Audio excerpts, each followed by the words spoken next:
자, 시작하겠습니다. 90쪽 맨 아래 이제 읽고만 지나가면 돼요. 신고 의무자 첫 번째, 거래 당사자 간에 직접 거래를 했다. 동그라미 1번 공동신고. 거래 당사자는 부동산 등 무슨 계약? 매매 계약. 실제 매매가를 언제부터? 계약일부터 60일 이내 신고관청에 공동으로 신고하여야 한다. 이건 시험에 잘 안 나옵니다. 왜냐하면 예외가 있잖아, 밑에. 예외가 있잖아요. 한쪽이 국가 등이고 한쪽이 거부하면 다르잖아요. 그러니까 예를 들면 당사자가 직거래했다. 당사자는 공동신고하여야 한다. 이렇게 문제 내면 사람들이 뭐래?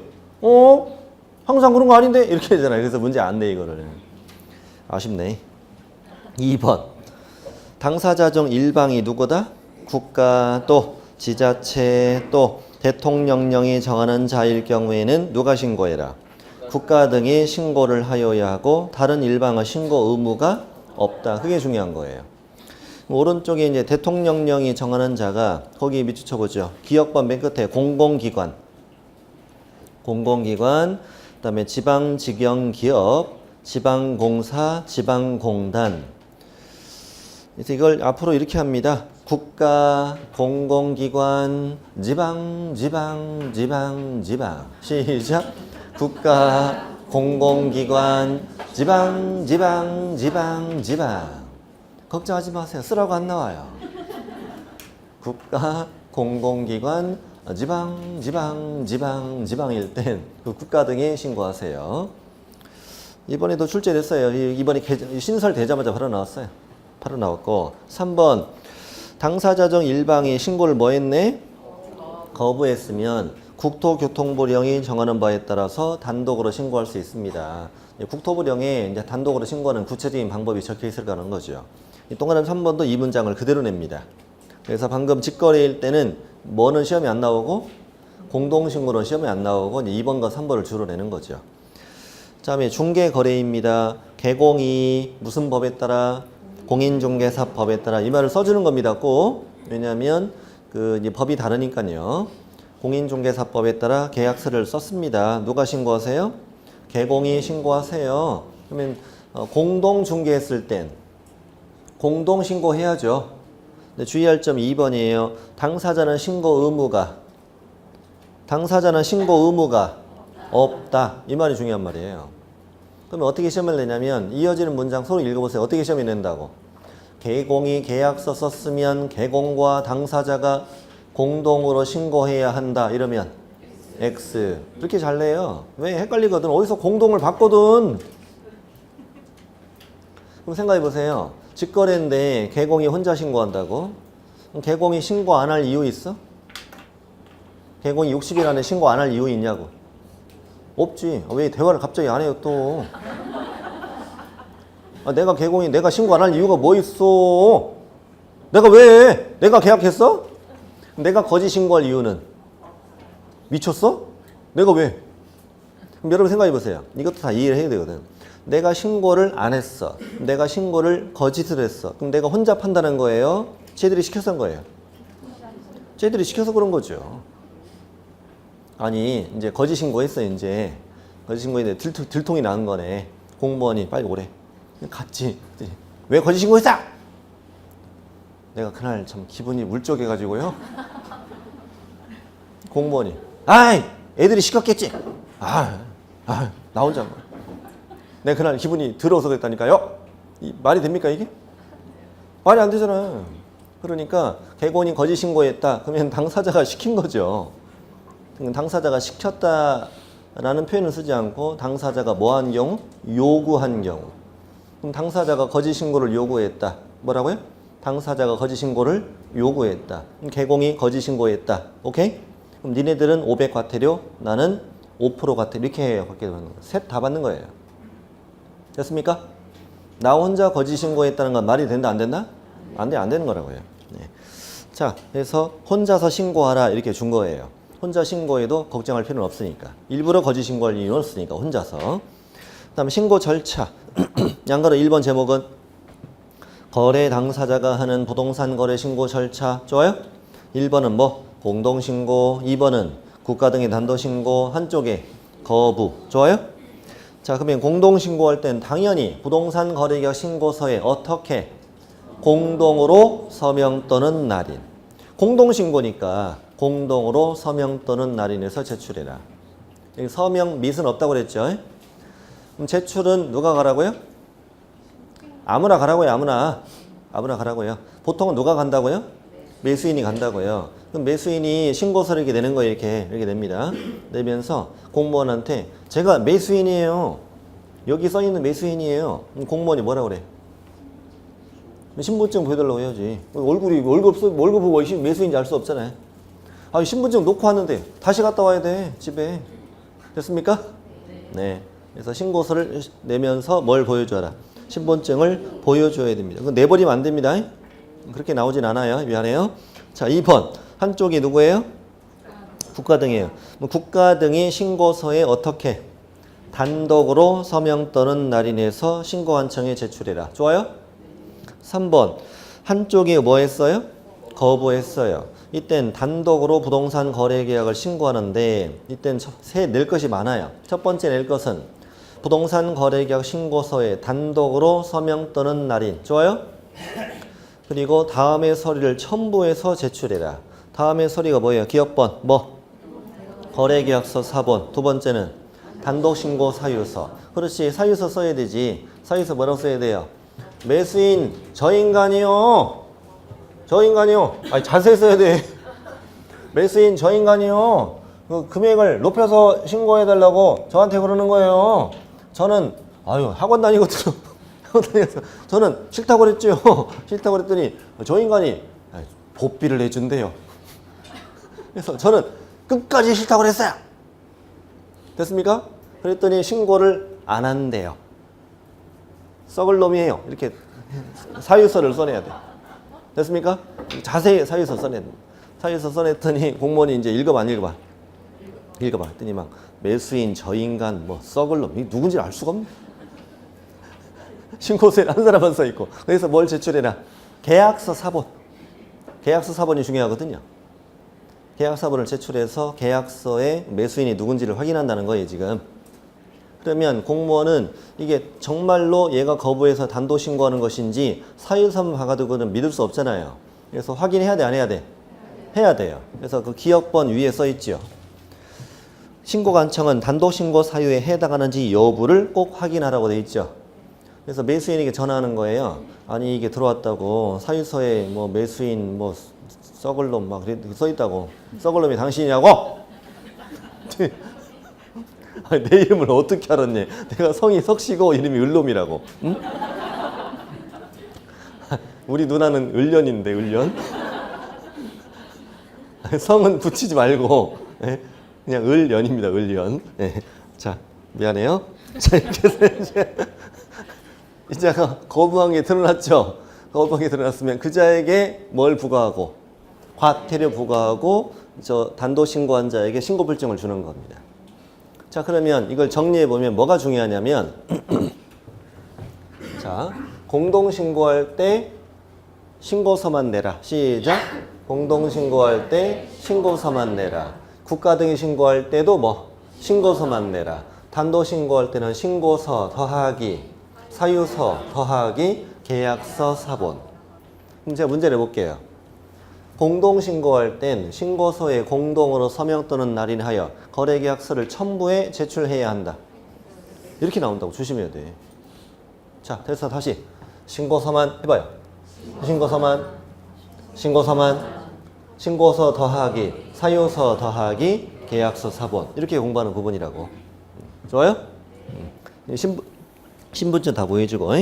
자, 저 밑에 2번 제목은 신고서 제출 대행.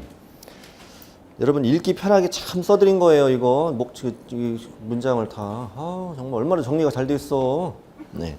자, 신고서 제출 대행은 말 그대로 신고서를 제출하는 걸 심부름 한다는 얘기지요. 심부름 한다는 얘기인데 1번 보니까 앞부분에 공동신고와 국가 등의 단독신고 두 가지에 대해서 가능하다고 써 있죠. 그러면 아까 뭐는 안 된다는 거야? 일방의 신고 거부. 미안합니다. 그 번호를 잘못 매겼다. 그 위에 동그라미 1, 2, 2. 1, 2, 3 됐어요? 이거 반가로 1번에서 미안합니다. 제가 좀 숫자에 약해가지고 동그라미 3번이라고 고치세요. 3번처럼 보이는 2번이 있잖아.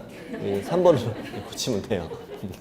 자, 어쨌든 다시 공동신고, 그다음에 국가 등의 단독신고 두 가지는 제출 대행이 가능한데 한쪽이 거부해서 단독신고하는 건 제출 대행 된다 안 된다?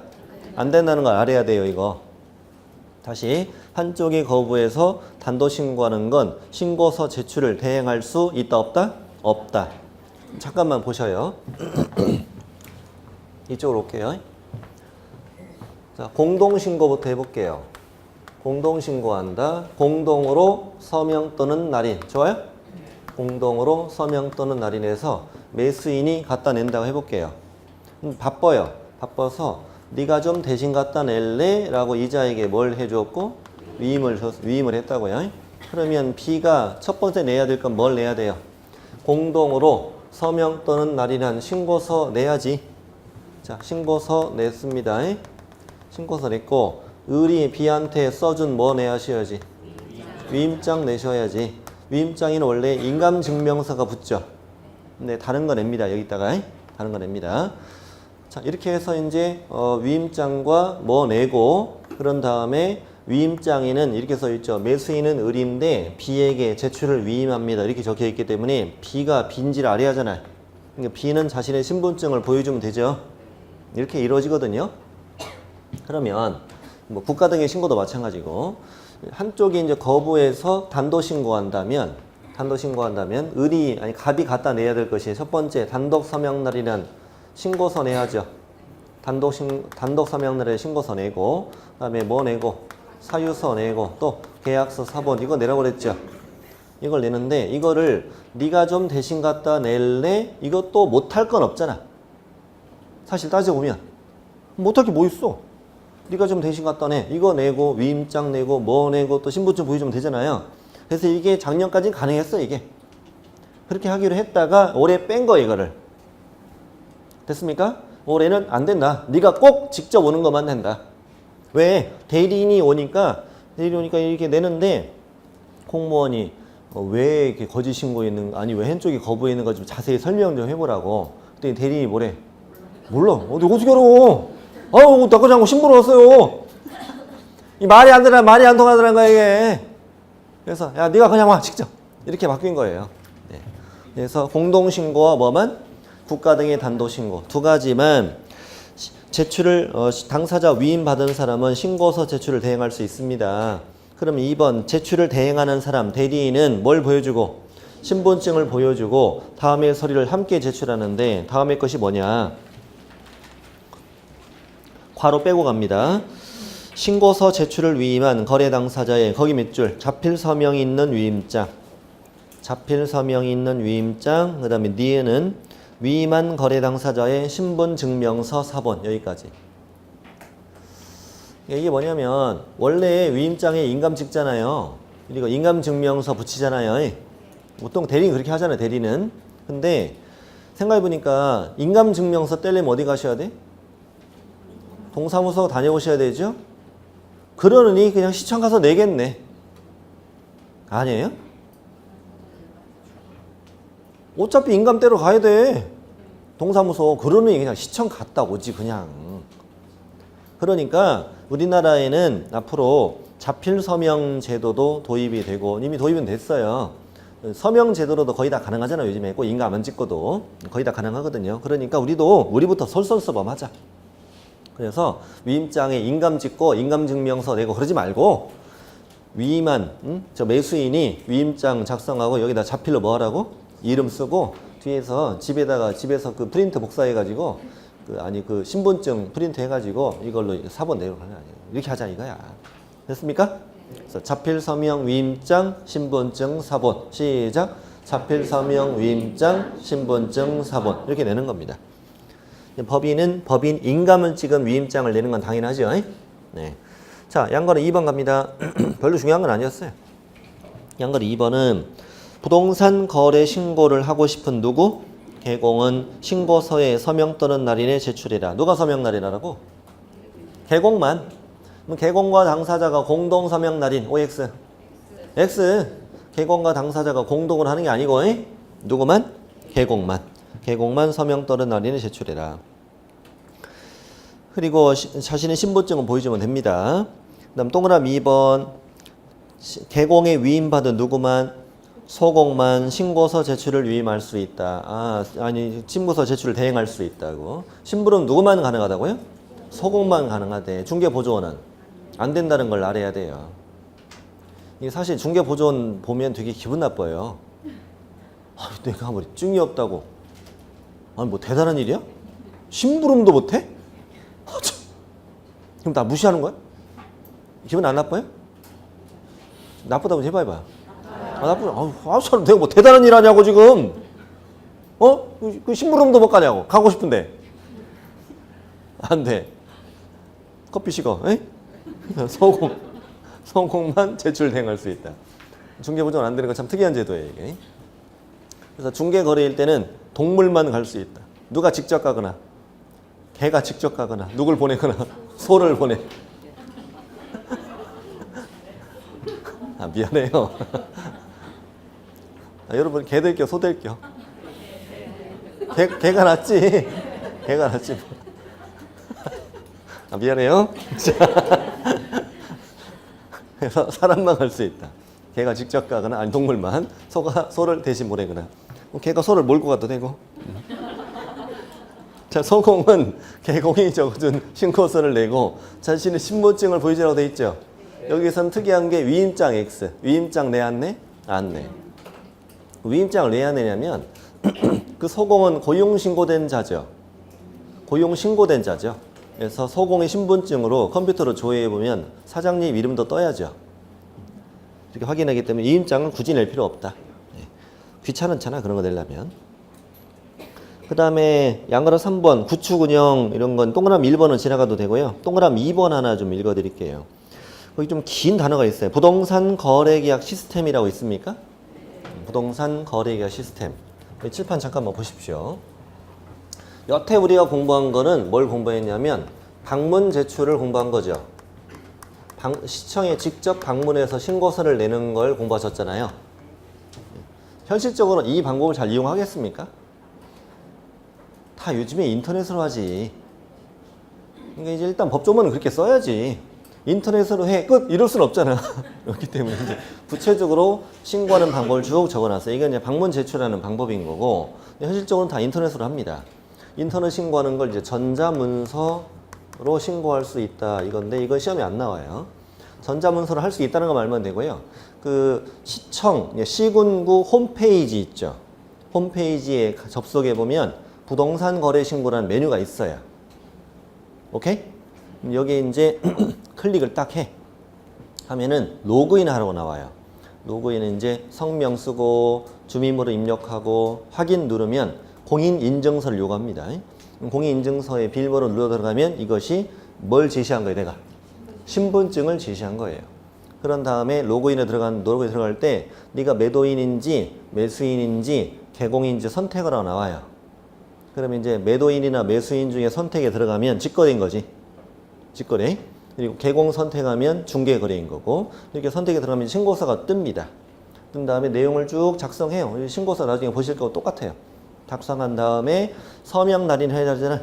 서명 날인도 공인인증서로 해요. 오케이? 그럼 직거래일 때는 두 사람의 인증서가 다 필요하니까 불편해 되게. 직거래를 전자문서로 한다는 것은 보통 일이 아니죠. PC방에 둘이 모여야 되죠. USB에 다 뭐 들고 공인인증서를 담고 신고서 작성한 다음에 한 사람씩 앉아서 이 서명 날인 해야 돼. 이게 되는 거 될 것 같아? 전이신고서 쉽게 써져? 그런 것도 못 쓰면서 아마 부동산 거래계약 신고서를 직거래로 쓴다고 말도 안 되는 거지. PC방에서 게임하다가 둘 다 시청 간 거야. 현실적으로 그런 거예요. 근데 개공은 다 인터넷 신고하겠죠? 이렇게 되면 제출하는 게 뭘로 제출하는 거예요? 전자문서로. 이게 신분 확인, 서명 날인은 다 전자인증 방법, 공인인증서로 하는 것이고, 그리고 이제 이번에 작년에 새로 도입된 게 있어요. 부동산 거래계약 시스템 방금 있었잖아요. 부동산 거래계약 시스템이라고 해서 전자계약서라는 제도가 만들어졌다고 우리나라에. 그냥 듣기만 하시면 돼요. 이 부동산 거래 계약 시스템이라는 것에 그 네이버 다음에 검색을 한 다음에 그 홈페이지로 들어가 보면 국토부에서 만든 홈페이지예요. 부동산 거래 계약 시스템. 여기 들어가 보면 보통 이제 개공이 들어가겠지. 개공이 들어갔습니다. 들어가면 이제 로그인을 하십니다. 로그인하신 다음에 여기에 매매 계약서가 있어요. 매매 계약서를 클릭해. 그러면 그래서 신고서를 쓰는 게 아니라 뭘 쓰는 거예요? 계약서를 거기서 쓰는 거야. 우리 거래 계약서를 거기서 쓰는 거로 홈페이지에서 홈페이지에 계약서가 있단 말이에요. 계약서 이제 쭉 작성을 하죠. 그리고 당사자는 휴대폰 휴대폰 인증으로 확인하면 돼요. 공인인증서 없어도 괜찮아요. 휴대폰 인증하는 거 알죠? 누르면 뭐 번호 날라오고 입력하는 거 있잖아. 인증하고 개공은 이제 공인인증서로 하고 이렇게 한 다음에 계약서를 작성한 다음에 송부라고 딱 누르면 이 계약서가 시청 그다음에 국토부로 쏙 들어가 이게. 됐나요? 그러면 신고서를 안 내도 돼. 신고서를 아예 내 안 내? 아예 안 내. 그렇게 하는 간편한 방법을 만들었다고. 요즘 전자계약서라고 그래요. 거기서 전세계약서, 월세계약서 다 쓸 수 있어. 그런 것도 다 쓸 수 있고. 정부 입장으로는 좋지. 실시간으로 거짓 신고하지 않은 그 계약서 원본을 그대로 쏙 받게 되는 거죠. 그런 거죠. 네. 그래서 잘 이용 안 합니다. 제가 잘 이용 안 합니다. 네. 동그라미 2번 읽어볼게요. 이렇게 구축된 부동산 거래계약 시스템을 통해서 부동산 거래 계약을 체결했죠, 지금. 계약. 그러면 두 번째 줄 부동산 거래 계약이 체결되었을 때 찾았어요? 이 말이 거기서 계약서 썼다는 거야. 계약서 쓰면 당사자 공동신고, 국가 등의 단도신고, 개공의 신고 세 가지에 따라 신고서를 아예 낸 것으로 본다. 좋아요? 한쪽이 거부하는 건 된다 안 된다? 말도 안 되는 거지. 이건 본인이 하는 거 외에는 방법 없잖아요. 네. 그러면 약간 이거네. 한쪽이 거부해서 단도신고하는 건 본인이 직접 가는 거 말고는 방법 있다 없다? 없다. 심부름도 안 되잖아 아까. 인터넷 신고도 안 되고 전자계약서도 안 되고. 네. 자 됐고 이제 지금까지 우리 신고 절차를 다 보신 거예요. 자 보신 거고 이제 3번 신고해야 할 사항. 신고사항은 오늘은 그냥 읽고만 갈게요. 자 두 사람 인적사항 당연한가요? 당연하죠. 그 다음에 계약일 또 중도금 지급일 또 잔금 지급일 당연하지. 그 다음에 종류 또 소재지 지번 또 지목과 면적 그리고 뭐 실제 거래 가격 투기과일지구 보이세요? 투기과일지구는 주택법에 있는 건데 저번에 9월 달에 신설된 거예요. 몇 달, 석 달밖에 안 됐어. 지금 따끈따끈해요. 만져봐요. 아 뜨거! 자, 투기과일지구가 현재 서울, 뭐 과천, 세종 이런데 투기과일지구는 아무래도 투기가 좀 우려되는 지역이잖아요. 그래서 투기과일지구인데 그 안에 있는 뭐고?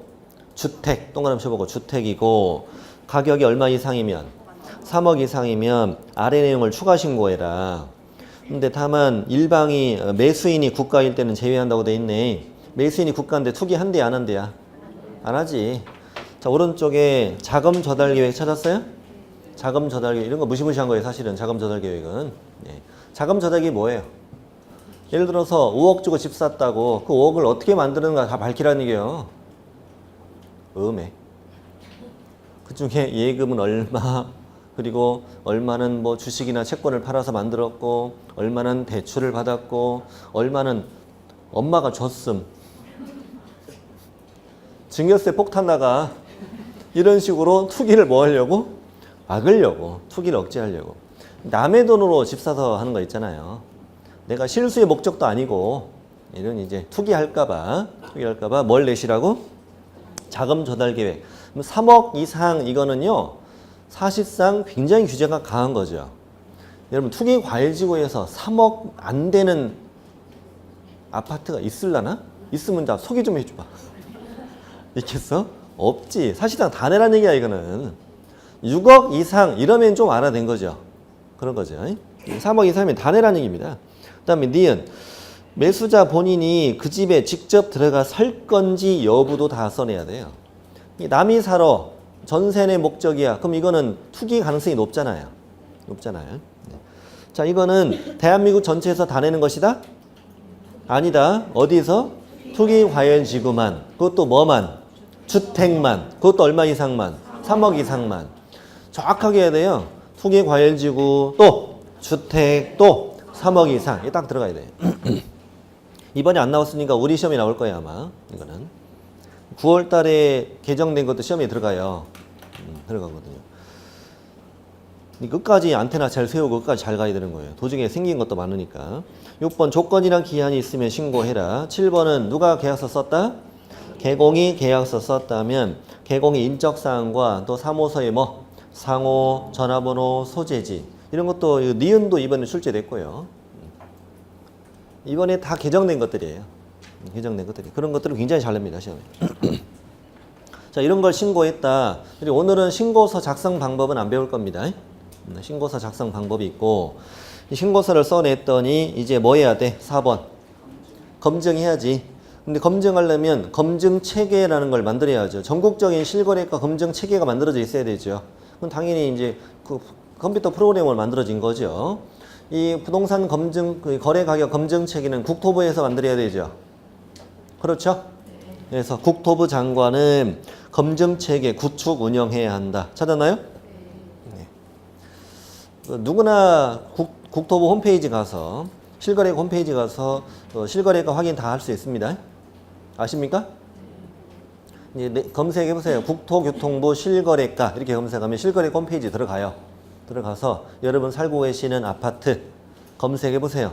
검색해 보시면 매월 다 나와요. 매월별로 매월 달에 우리 아파트 몇 건의 거래 이루어졌으며 그리고 몇 층인가 나오고 얼마짜리가 다 나옵니다. 과거의 기록이 다 나온다고. 다 나와. 됐습니까? 심지어 전월세도 다 나온다고. 전월세도 다 나와. 전월세는 어떻게 정보를 얻었다고요? 어떻게 정보를 얻었을까요? 국가에서. 신고 안 하는데. 전자계약서 별로 안 하잖아요. 그 많은 전월세 정보를 어떻게 얻었을까? 동사무소에서 확정일자 찍을 때. 동사무소 가서 확정일자 찍을 때.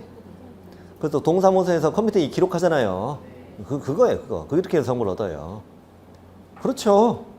내가 신고를 자진해 신고하진 않으니까. 아, 우리 여태 뭐 배웠대요? 매매만 신고한다고 그랬잖아요. 매매만 신고한다고요.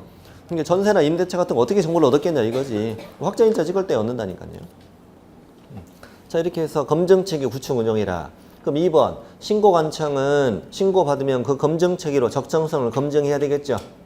검증하고 검증 결과를 어디에도 보내주고 세무관서장에게 통보하지. 양도세 신고 들어올 때 이게 아구가 딱 맞아야 되잖아요. 이게 금액이 안 맞으면 안 되잖아요.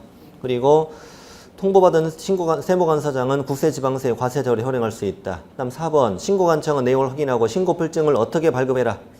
지체 없이 발급해라. 그럼 신고인은 신고필증 받았지? 그러면 매수인은 검인 받은 것으로 본다. 좋아요? 검인은 굳이 받을 필요가 없다 이거죠.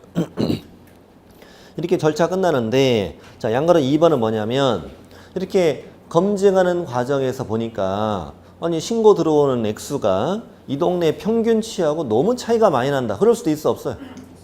그럴 수도 있죠. 이럴 경우에는 별도 조사가 들어갑니다. 별도 조사. 진실일 수도 있고 아닐 수도 있으니까. 그래서 이제 1번 누락돼 있거나 정확하지 않으면 보완해봐라 라고 명령할 수도 있고 2번이 무시무시한 거죠. 거래 당사자 개공에게 다음 제출해봐. 첫 번째 뭐 갖고 와봐? 계약서 사본. 여기 잠깐 보십시오. 이때 뭐만 냈지? 신고서만. 신고서만. 이때는 여러 가지 냈죠? 이것도 뭐만 냈어? 신고서만 냈다고. 어차피 단도신고, 한쪽이 거부해서 단도신고하면은 철저한 검증을 하겠지, 거기서.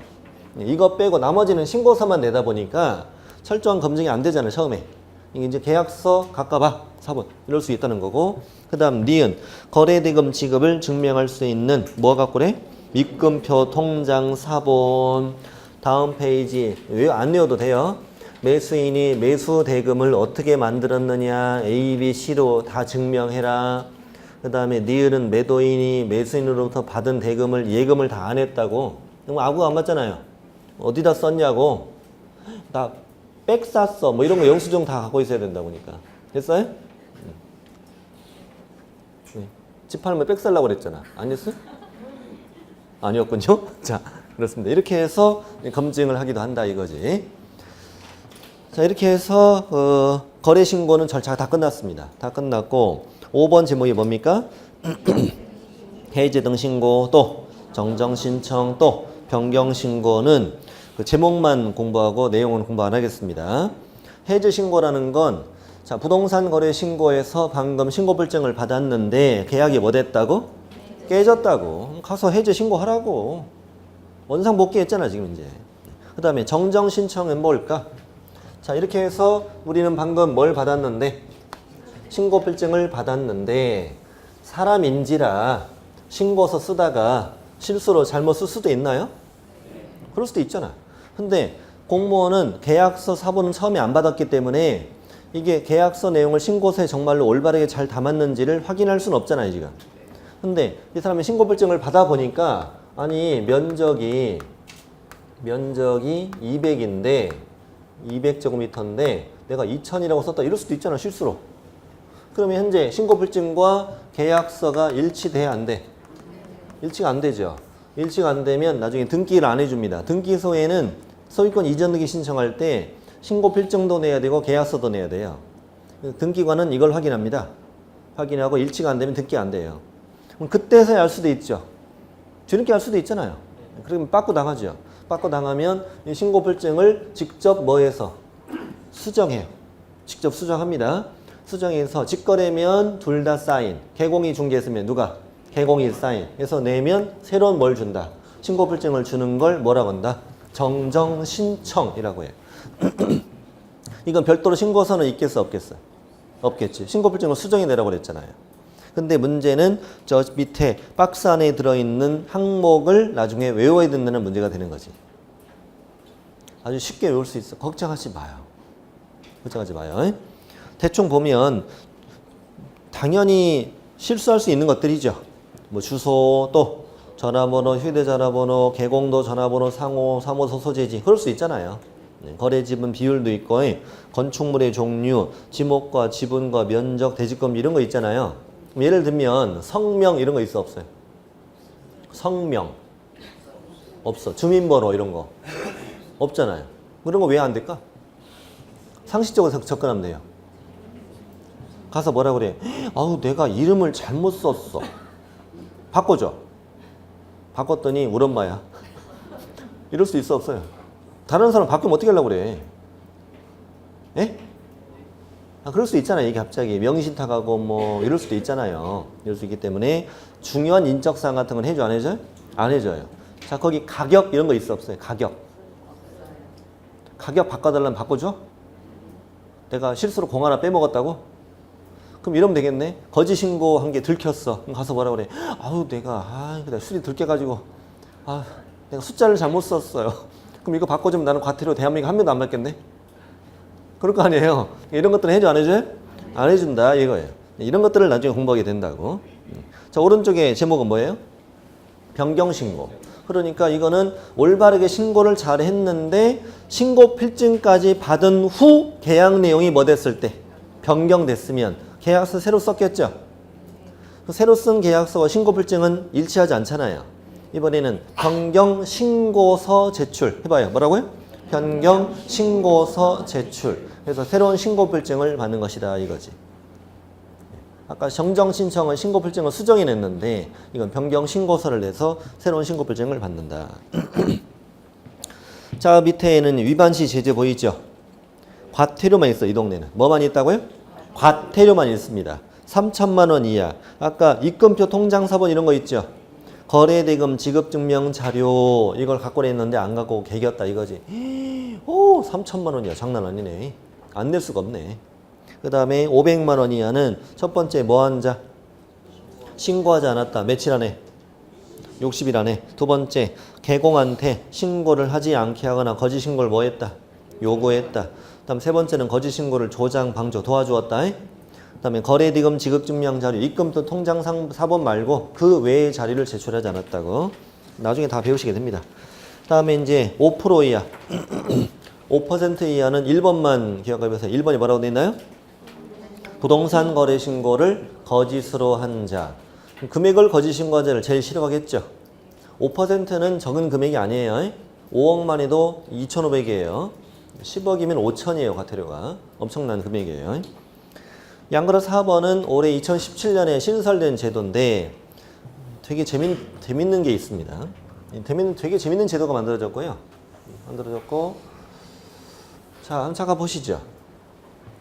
거래 당사자고요. 여기는 개공입니다. 개공이 거짓 신고를 했다면 나 혼자 한 거라고요? 그럴 리가 없다고요. 당사자가 거짓 신고를 뭐 한 거예요?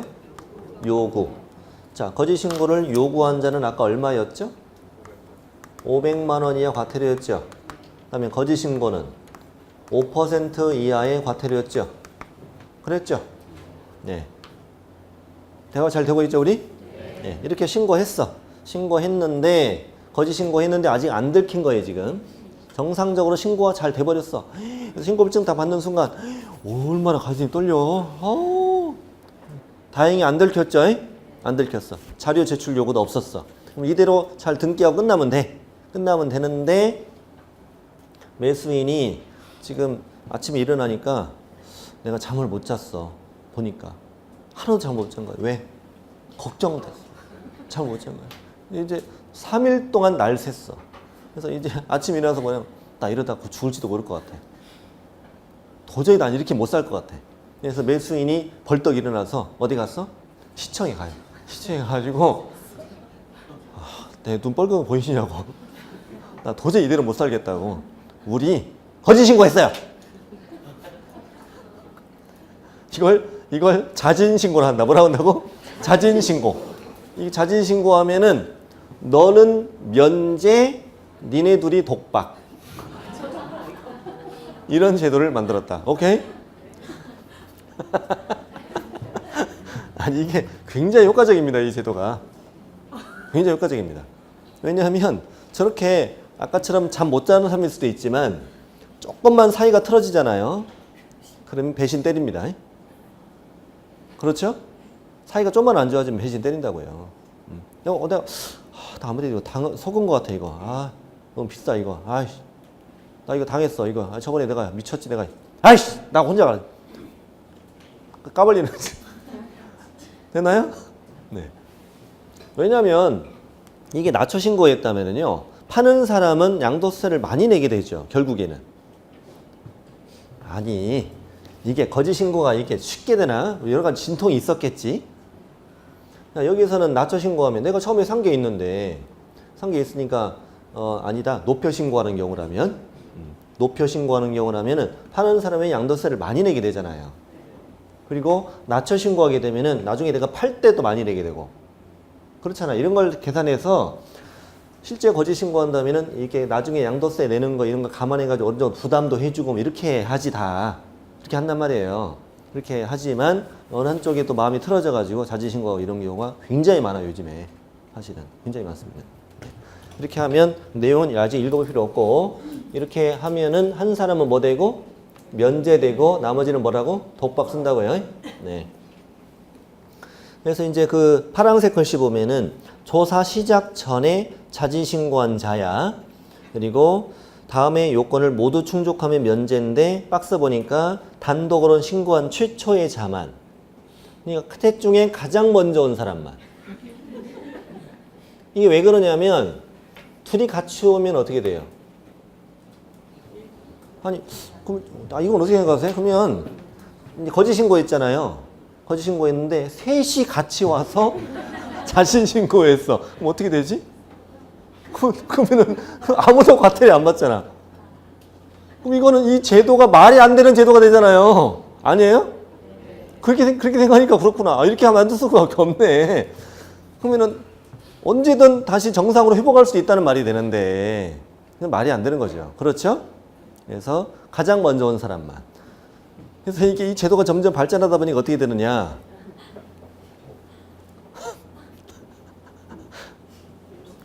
이제 한쪽이 나 자진 신고할래요 라고 먼저 얘기했다. 그럼 상대방이 뭐래요?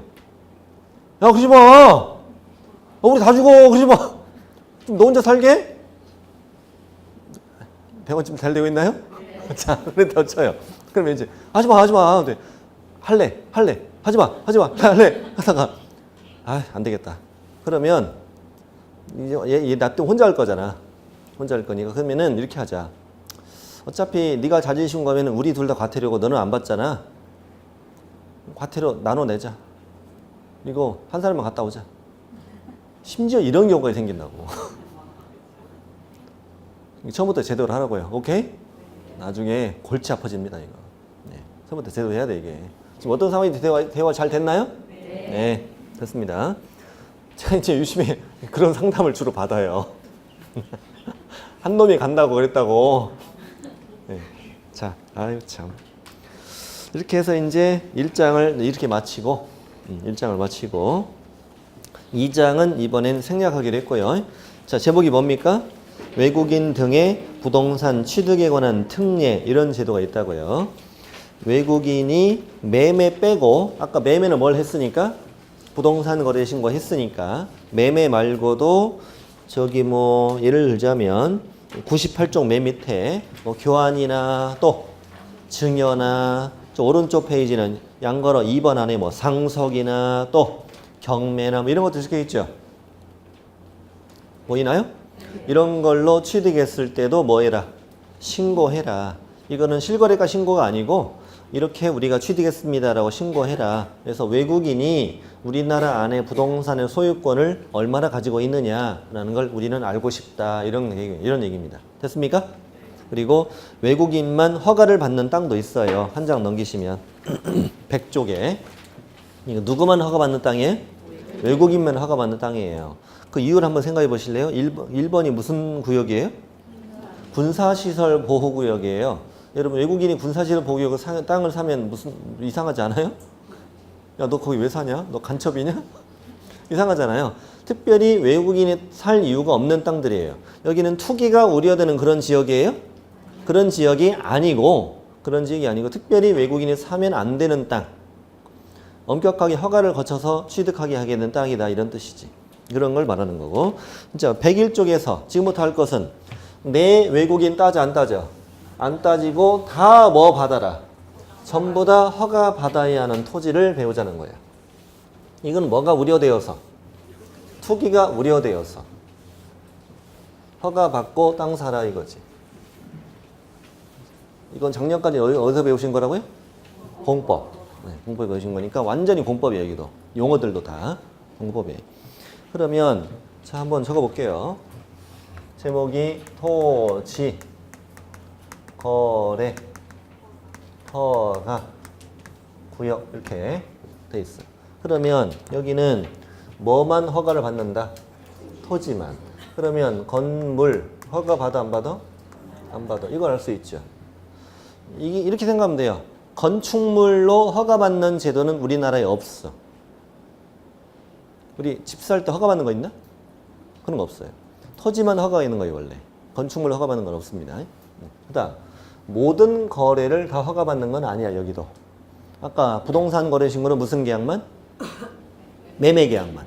매매 계약만. 아까 외국인은 뭐 교환, 증여, 상속, 경매 뭐 많았죠. 많은데 여기는 뭐라고 표현하냐면 소유권, 소유권과 지상권 두 가지 두 가지에 대해서 유상으로 이루어질 때 그 다음에 예약도 포함한다. 이런 식으로 이따가 배워요. 자 그러면 소유권일 때 뭘 받아라? 허가 받아라. 소유권은 매매만 있나? 아니지.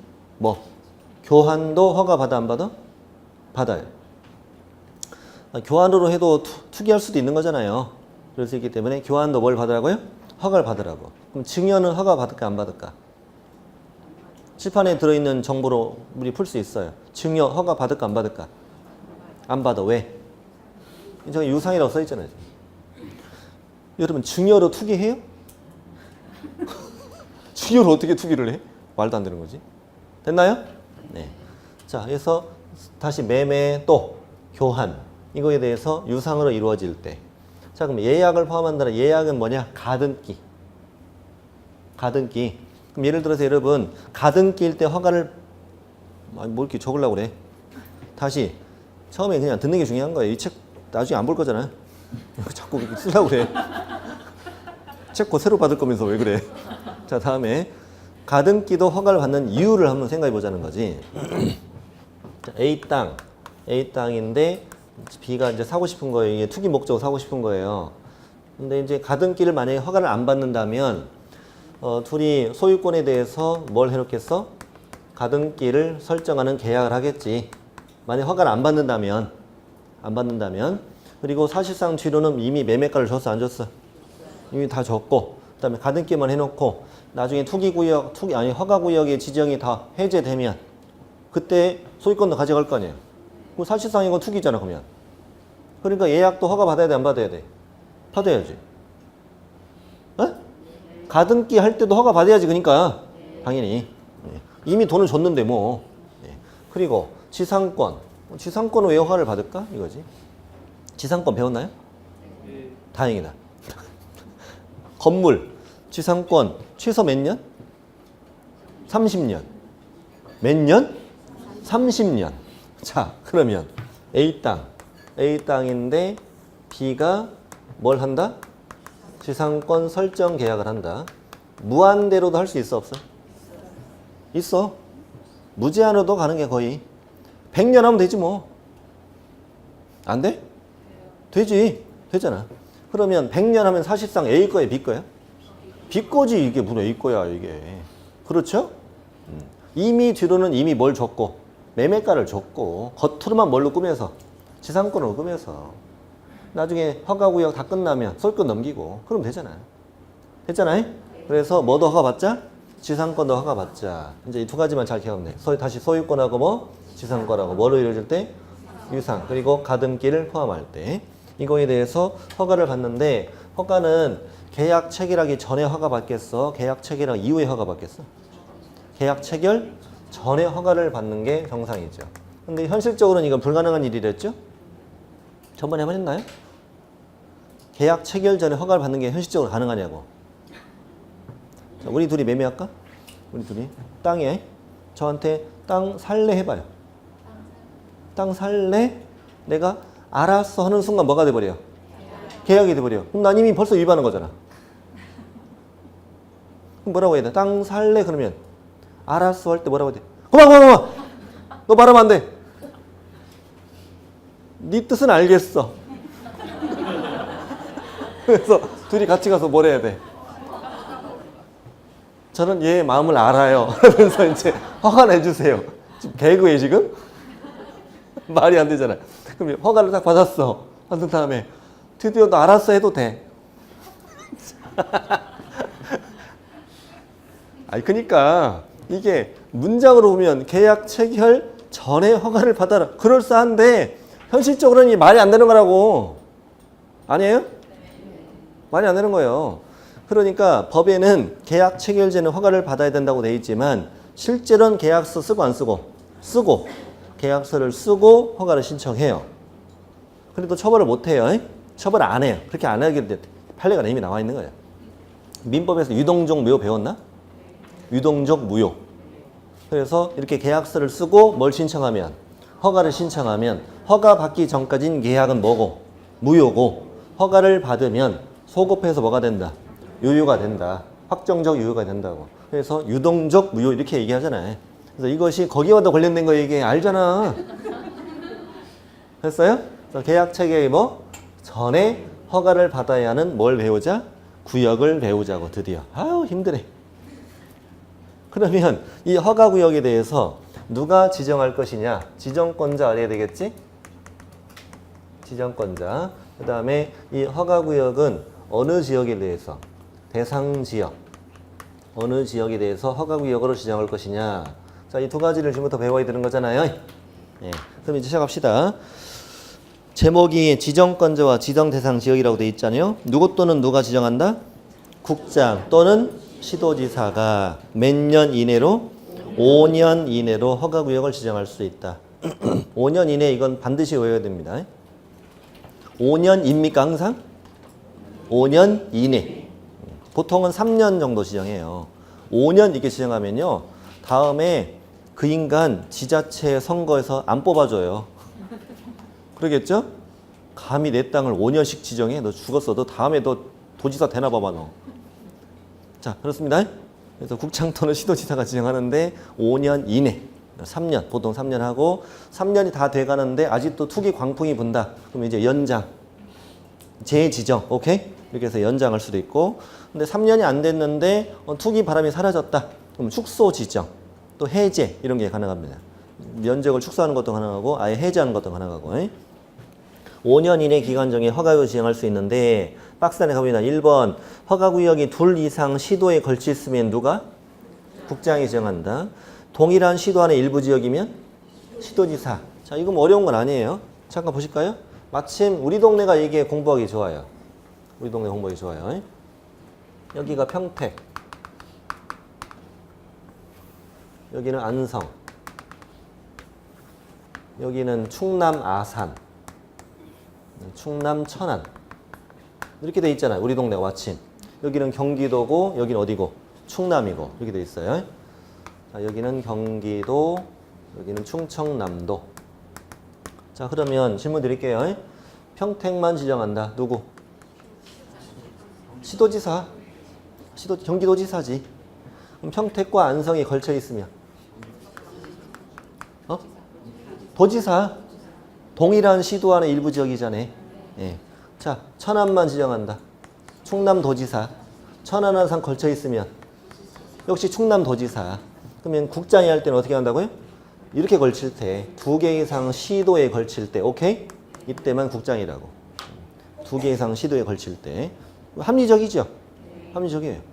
이게 쉬워진 거예요. 작년까지는 공법이 있을 때는 2개 이상 시, 군, 구 이럴 때 국장이어서 더 어려웠어요. 그럼 더 어렵잖아요. 그렇게 되면. 그러면 2개 이상 시구에 걸치면 이렇게 걸쳐도 국장이었다는 거잖아요. 예전에는. 지자체장이 잘 안 했다고. 왜냐하면 다음에 표대한다니까. 그래서 대부분 누가 지정했다고요? 대부분 국장이 이제 국토부 장관이 지정했었단 말이에요. 네, 그랬다가 이제 지금은 이제 시도지사 쪽으로 이제 밀고 있는 거죠. 그래서 둘 이상의 시도에 걸치면 국장이고 동일한 시도 안의 일부 지역인데 시도지사인데 다만 여기 읽어볼 테니까 밑줄 치지 마세요.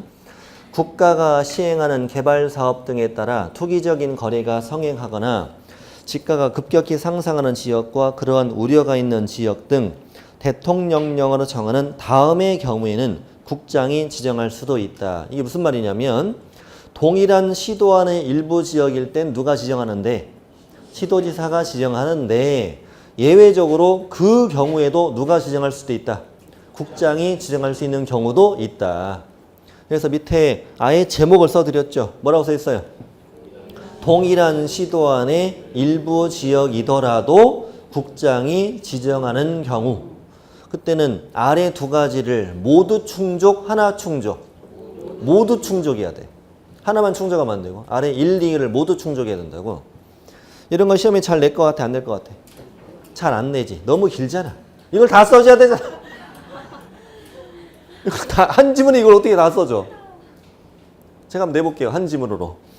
국가나 공공기관이 개발사업의 사업 시행자가 되며 해당 지역의 지가 변동률 등이 인근 지역이나 정규 평균에 비해 급격히 상승하거나 상승할 우려가 있으면 동일한 시도 안의 일부 지역일지라도 국장이 지정할 수 있다. 단편 소설이야 거의. 사실 고민했죠 저도. 근데 생각해보니까 너무 길어. 이걸 내려 했더니 너무 길어요 지문이. 됐습니까? 네.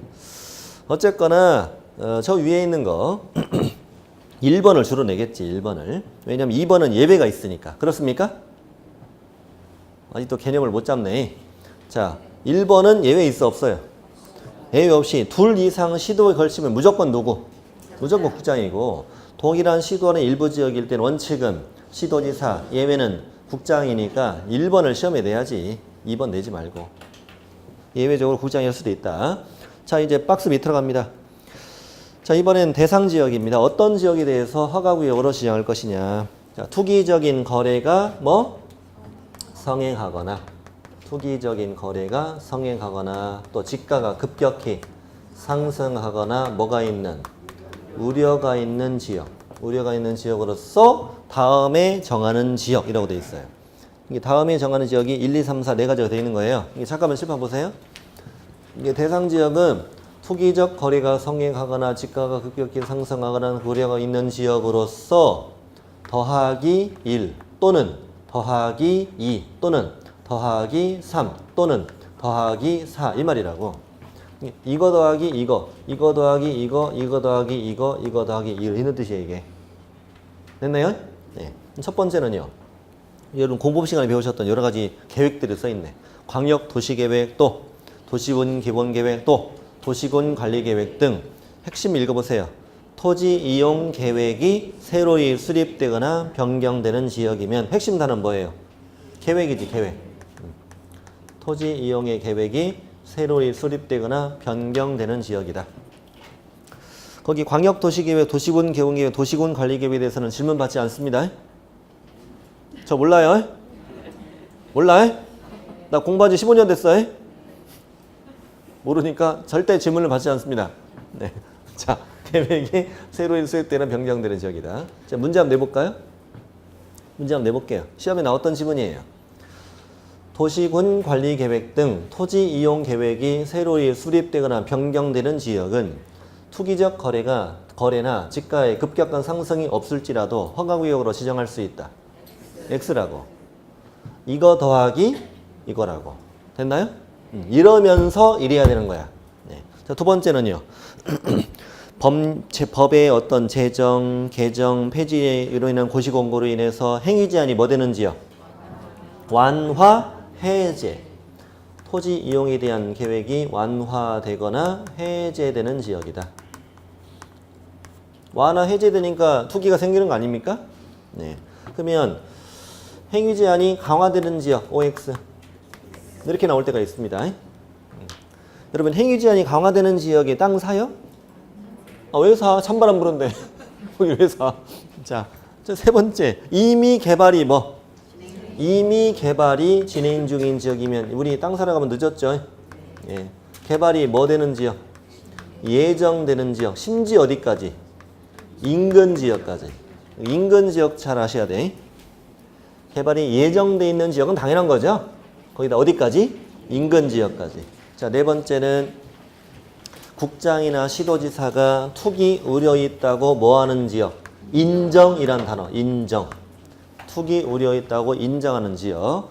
또 관계 행정기관장이 투기 우려 있다고 국장이나 시도지사에게 뭐 하는 지역? 요청하는 지역이다. 이런 지역에 대해서 허가구역으로 지정할 수 있다고. 우리 방금 뭘 공부하지 하셨나요? 네. 지정권자는 국토부 장관 또는 시도지사이며 이거 더하기 이거 이런 지역에 대해서 허가구역 지정할 수 있습니다. 자, 그러면 이제 우리 잠깐 쉬었다가 할 것이 뭐냐? 허가구역의 지정 절차. 매년 거의 출제되다시피 하고 있는 아주 중요한 부분이에요. 지정 절차는 칠판 지우지 마시고 잠시 후에 얘기하겠습니다.